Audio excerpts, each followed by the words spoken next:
What's up, guys? It's McNulty here. Welcome back to the channel. I hope you guys are all doing well, and I hope you're ready for this makeup wearing princess because we have started the Dynasty of Dunes and we've got two brand new costumes in here available for the first time ever. So we're going to have a look at these two new heroes that we've got. So far, they've been doing pretty good with the Season 5 costumes, so I'm excited to see what these ones hold. So let's get jumping in right into the portal straight away. And we are going to start off. Let's start off by looking at the makeup wielding Hetepheres, because just an interesting looking hero. And I think actually now a pretty damn good hero. Like, I have had my reservations about Hetepheres in the past, but I think with this buff there is some good stuff going on. So first of all, monk class hero. So she's going to get the chance to withstand negative status effects. It's a pretty decent class, and we're switching over from the cleric class. So a little bit of a downgrade because there's a chance to resist mana effects and effects that prevent the use of special skills with the cleric. So a little bit of a downgrade in terms of the class. Now, Hetepheres is of the Sun family. So as we know, they get a bonus for one or two heroes. 50 or 75% chance to cast negative 35% accuracy for 2 turns. This does not stack with her special skill, in case you're wondering. So it really doesn't matter that she gets that family bonus. But what does matter is the burn damage, 196 burn damage over 2 turns, which is pretty good, and it can be increased with limit breaks and emblems. So that is a really decent part of the bonus. And then we know if the enemy's special skill defeats the character, the chance is 75 or 100%. But as I keep saying, we don't want to be defeated, so don't focus on that last bit of the family bonus. Now, the costume bonuses, we can see the stat boosts here. So we've got an attack bonus of 13%, defense of 13%, health bonus of 21%, so pretty decent, and the all-important mana bonus for the costumes, which is at 5%. So those are the costume bonuses. And then in terms of the passive, and this is where things start to get interesting, because look, we've got 3 separate passives. So they are stacking them up with these heroes. So the first passive here is a 60% chance to boost the health of all allies by 10% when the character casts the special skill. And also cleanses the latest status, cleansable status ailment from all allies. So up until now, that has been at 60% chance. But with the introduction of this beautiful 100% passive, it's a guaranteed effect on the special skill. So it says when the character casts the special skill, any of the passive skills that grant extra effects on cast are guaranteed to activate. So that means that it doesn't matter, the percentages don't matter anymore. Basically, when she casts her special skill, she's going to boost the health of all allies by 10%.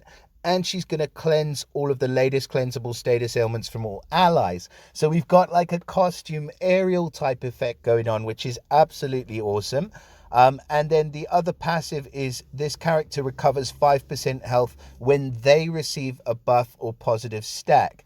Now, I do like this health recovery on buff received a lot better than I like the health recovery on ailment dealt, or enemy buff received, because it's something that you can't control if it is on the enemy. But when it's on yourself, you can control when you're going to get that health recovery. So you know if they get a buff or a positive stack, she's going to recover an extra 5% health.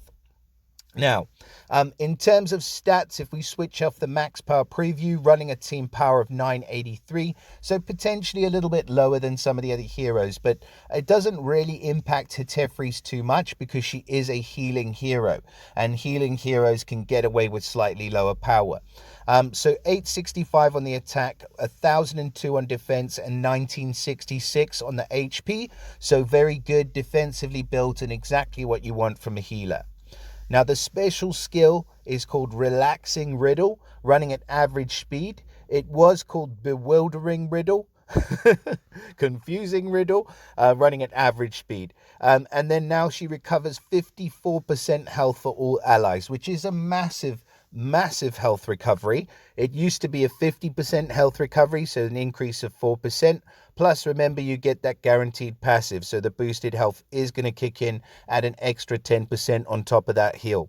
Then all allies get plus 64% defense against nature and a further 3% increase every time they hit during 4 turns. Now this effect has been reduced. It was at 84% and a further 2% increase, but to be quite honest, the defense against nature is kind of just a bonus and a protection for herself and any other blue or ice allies that you have on your team. So a reduction in that but an increase in the bulwark effect is not too bad at all. And then all enemies are going to get negative 45% accuracy for 4 turns. It was a negative 40% accuracy for 4 turns, so I like that they've still kept that at the 4 turns.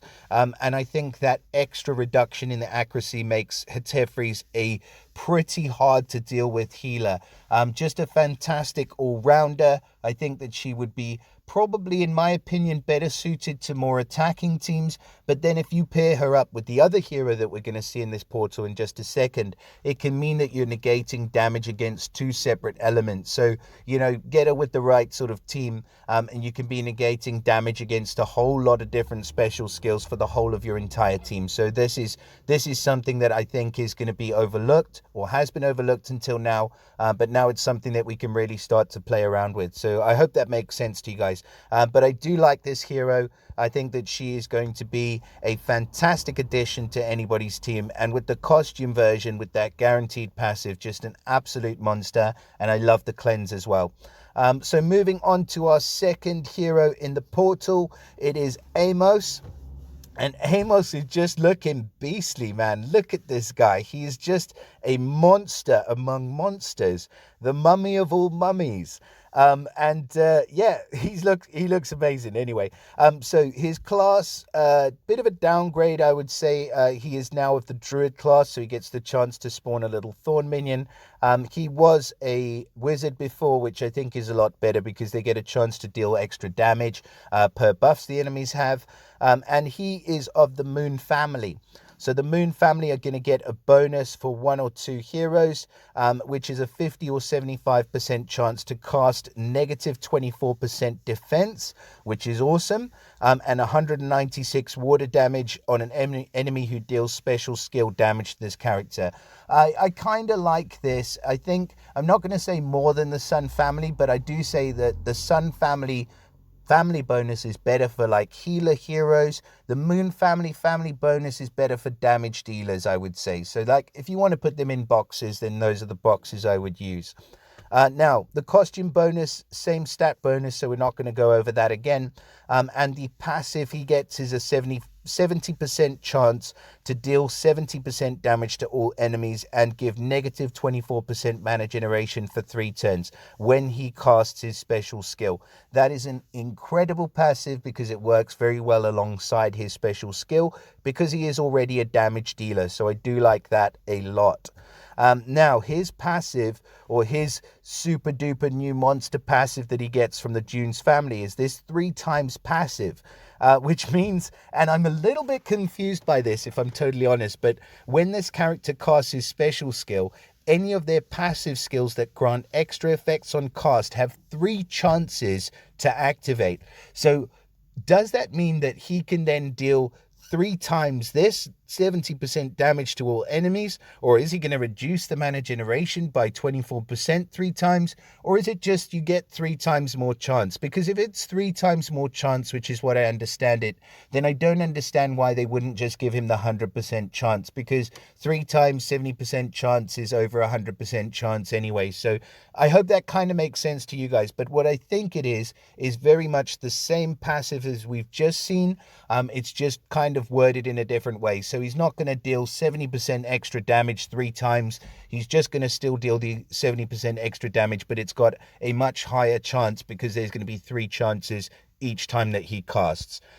So yeah, without going too far into it, which I think I've already done, I think that is the way that works. And he also gets this passive, which is very useful as far as Season 4 heroes go. It's an innate resistance against sand damage. And yeah, I find going up against him with my costume rock, I always think that he's going to take the sand damage and then nothing happens. So yeah, that is definitely a good passive. In fact, this resistance has just come into play. So I think that's going to be one of my reservations going up against him with certain teams. Okay. Now, moving on into the world of stats for Amos, we're looking at 909, 953 on the defense, 1913 on the health for a total team power of 980. So really good balanced stats. I wouldn't say he's too far behind some of the new heroes, but yeah, he's definitely getting a good bump from his costume bonus as well. So the stats are still going to be relevant. Now, his special skill is called Verdant Mirror. And he is running at slow speed. So he deals 410% damage to all enemies. That's a guarantee to all enemies. It was at 400% with the new stat boost. I think that's going to hurt a lot. And his passive damage as well is going to add to that. Now, all allies reflect all status effects and 160% damage back to the attacker and block other negative effects from enemies' fire special skills for 3 turns. And this effect can't be dispelled. That is insane. Now, his damage block has increased by 10%, so that means that any fire ally that you take up against this guy is going to be reflected back at himself 160%. Any negative effects are going to be reflected back, and any damage. But the turn duration has been reduced from 4 turns to 3 turns. So I'm not sure I'm a huge fan of that. I think that, his class talent is better in the original version.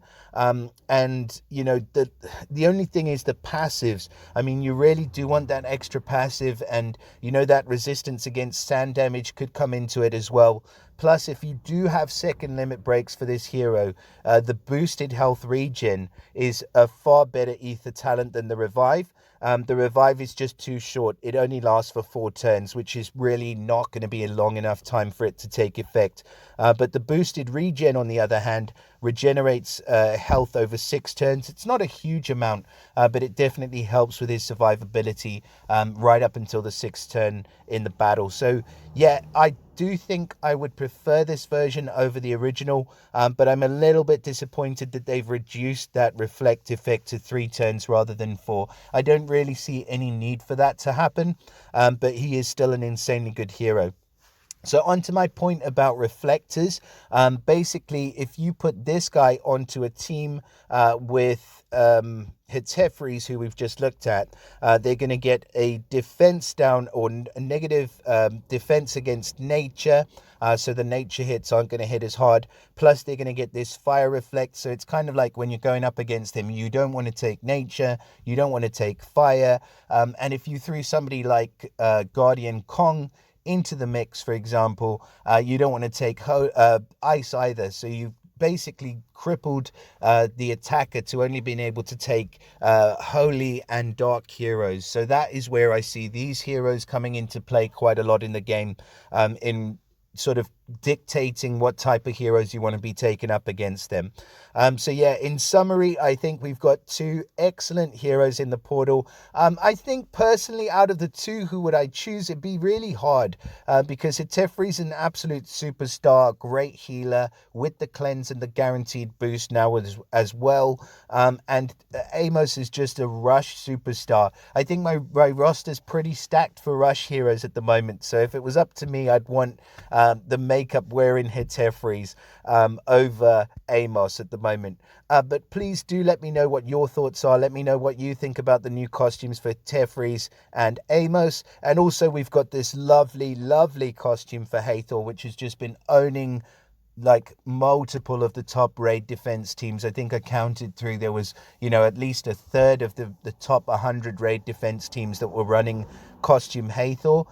So yeah, it's a really good portal to summon in. Please do let me know what you think of these heroes. I wish you guys all of the best of luck in your summons. Please drop us a like and subscribe to the channel if you haven't already and you don't want to miss any future updates. And I'll see you all again next time. Bye for now.